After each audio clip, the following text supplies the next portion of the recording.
Hi everyone, I'm Mary with Mary Greeley News. Thank you for joining me. Well, this is very sad, especially just before the holidays. In Sudan, there was an explosion at a ceramics factory. At least 23 people have been killed, 130 people injured. The factory is completely destroyed. Many of the people that were injured and killed were immigrants, cheap labor that they brought in. Yeah, I have to wonder if there's going to be compensation for the families and what part of Asia did these people come from? The explosion occurred evidently when a fuel truck was there and unloading.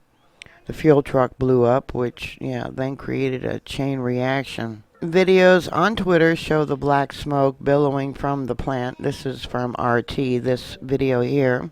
Another Twitter post prior to, them getting the fire out. Yeah, you can see, these poor people. Evidently, volunteers removed 14 bodies so far from the site of the fire. I assume that there is the tanker truck that exploded. Here's a map from African News showing the location of the fire. We got Libya, Egypt, Ethiopia, Chad. Yeah, so very sad. Another Twitter post. Yeah.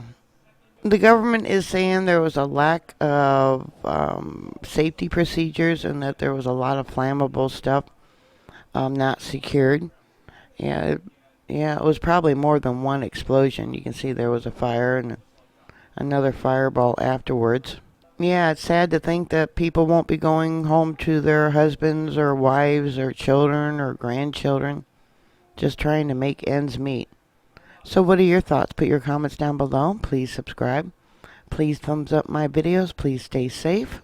And I'll talk to you later. God bless you. Bye.